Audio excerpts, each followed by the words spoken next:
Tere, mina olen Tähehaldjas. Täna räägin sulle loo, kuidas päike tõusis taeva kohale ja valgustas maailma kuldse soojusega, andes elu väikestele sädemetele. See valgus äratas elujõu ja pani maailma tantsima.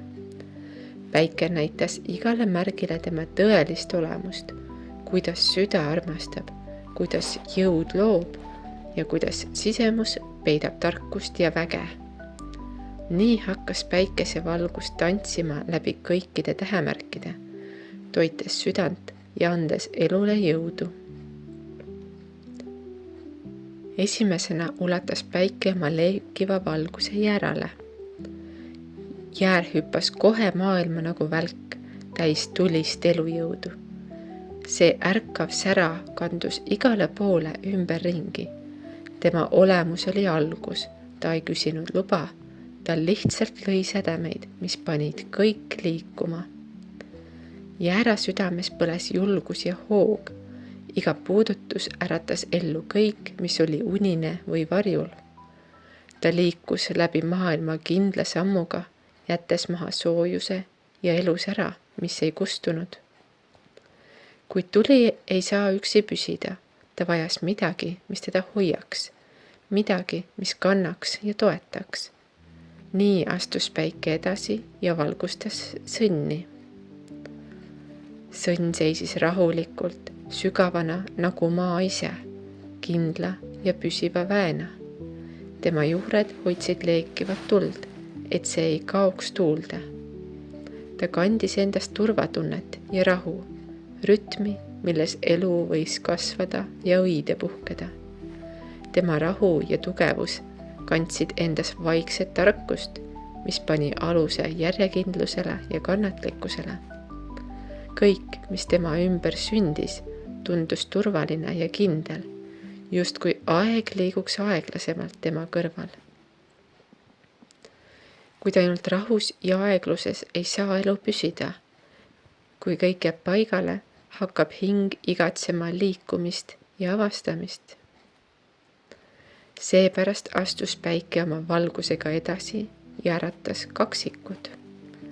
Nad sündisid tuulena, mis liigub kõikjal korraga, kergelt ja mänguliselt. Nende olemus oli mitmekülgsus ja uudishimu, soov näha, kuulda ja kogeda maailma iga nurka. Ühes hetkes olid nad naer ja mäng, teises sügav küsimus ja tähelepanelik pilk. Oma lendleva olemusega kandsid nad elu kõigisse lugudesse, nii et ükski hetk ei jääks unustuste hõlma.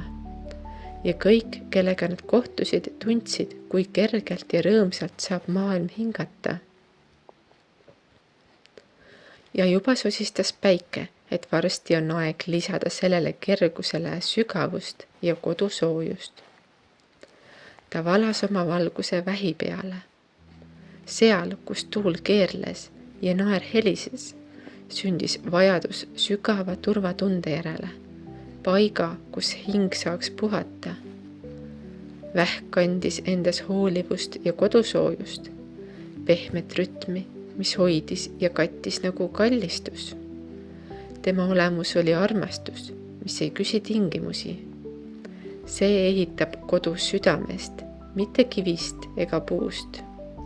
Vaikus, mida ta tõi, lohutas rohkem kui sõnad ja maailm õppis läbi tema tundma sidet, mis seob inimesi üksteisega.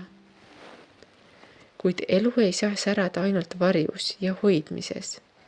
Vaja oli tuld, mis süütaks rõõmu ja julgust. Nii sündis lõvi, valgusena, mis kasvas suureks leegiks ja paistis uhkelt keset päikeselist päeva.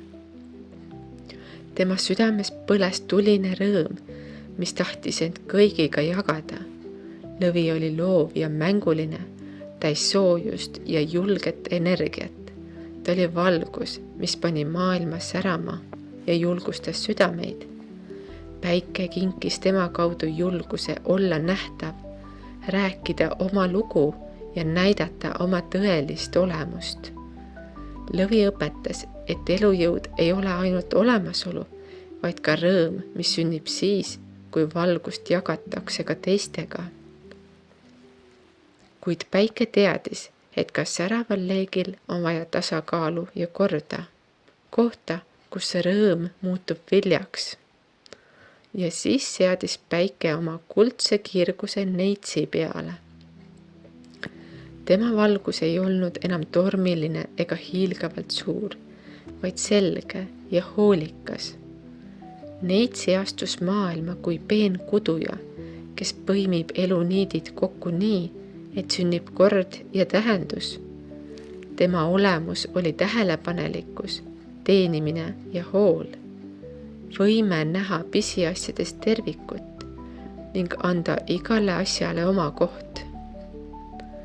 Päike säras tema kaudu nagu hommikukuma, mis toob selguse ja kerguse. Neitsi õpetas, et valgus ei ole ainult leek ega hool, vaid ka tark töö, mis paneb tulevikku õitsema. Päike kuulas ja mõistis, et nüüd on aeg tuua maailma ka tasakaalu. Nii valas ta oma valguse kaaludele, kelle kutse oli tuua maailma harmooniat ja rahu. Päike säras kaalude kaudu kui peegelduv järv, kus iga liigutus loob laine ja iga laine leiab oma koha tervikus. Elu vajab ilu ja tasakaalu, mis paneb südamed ühes rütmis hingama. Kaalude olemus on partnerlus ja õiglus, oskus kuulata ja kaaluda nii, et ükski hääl ei jääks kunagi varju. Nende kaudu kinkis päike maailmale pehmuse ja kauni tasakaalu. See andis võimaluse luua suhteid, mis on täis ilu, võrdsust ja harmooniat. Aga päike teadis ka, et ainult harmoonia võib vahel jääda pinnapealseks. Elu vajas sügavust ja jõudu, mis ei karda astuda varjude maailma. Nii ilmus Skorpion. Päike sädeles tema silmis kui leek, mis süttib kõige pimedamas koopas. Skorpioni olemus oli kirg ja muundumine, sügavus, mis tungib läbi maskide ja puudutab hinge tuuma. Tema kaudu õpetas päike, et valgus ei ole ainult selgus, vaid ka varju tundmine. Alles siis mõistad tõelist väge. Skorpioni valgus oli tormiline ja puhastav, põletades vana, et uus saaks sündida. Tema kaudu tuli maailmale jõud, mis ei karda surma ega kaotust, sest iga lõpp on algus. Kuid päike teadis ka, et ainult sügavuses elamine võib muutuda raskeks. Oli vaja märki, kes avaks silmad taas avarusele ja vabadusele. Ja siis sündis Ambur. Päike säras tema kaudu kui lõputu horisont, vabaduse kutse ja teadmiste leek. Amburi olemus oli seiklus ja tarkuse janu, noolelend, mis ei peatu enne, kui on leidnud tõe. Tema valgus sütitas soovi avastada, küsida, õppida ja edasi liikuda. Ambur ei leppinud ühe vastusega. Iga lõpp tähendas uut teekonda. Iga siht avas järgmise tee. Tema tulejõud andis lootuse ja usu, näidates, et elu on rõõm otsida ja avastada lõputut. Kuid varsti tundis päike, et vabaduse kõrvale on vaja ka kindlust ja vastutust ning aeg oli valmis järgmisele sammule. Nii ilmus kaljukits valgusena, mis tõstis maailma mäe tippudele. Ta tõi endaga selgroo, vastutuse ja kindluse, mis hoidsid rajal, kuhu keegi ei eksiks. Maailm sai jõu ja sihikindluse, et sammud oleksid kindlad ja eesmärgid selged. Kaljukitse olemus oli vaoshoitud, ent südames põles vankumatu tuli. Kõrgeimad tipud on vallutatavad, kui sammud on püsivad. Tema valgus kinkis maailmale visaduse ja tarkuse luua midagi, mis kestab, ning näitas, et alles läbi pingutuse ja kannatlikkuse sünnib tõeline tugevus. Aga päike teadis, et ainult töö ja pingutus võib muuta hinge raskeks. Nüüd oli vaja tuult, mis tooks avarust ja uudsust. Nii ilmus veevalaja valgusena, mis puhkes ootamatult ja värskelt nagu tuulehoog taevas. Ta oli ootamatu, värske ja vaba. Veevalaja olemus oli tulevikukutse. Ta nägi kaugemale tavapärasest. Ta murdis piirid ja avas uksi, mida keegi polnud varem märganud. Tema valgus oli leiutaja valgus, unistaja valgus, see, mis toob inimeste hulka julguse olla teistsugune. Veevalaja tuletas maailmale meelde, et igavene kestvus ei saa sündida ainult kivist ja reeglitest. Sinna on vaja ka uut ideed ja vabaduse hingust. Aga päike teadis, et ainult mõistus ja kaugusse vaatamine võib muuta inimese üksildaseks. Oli vaja märki, kes mäletaks ka hinge igavest laulu ja sidet kõige algusega. Siis tõusid kalad, kandes endas hinge igavest laulu ja vaikset sidet kõige algusega.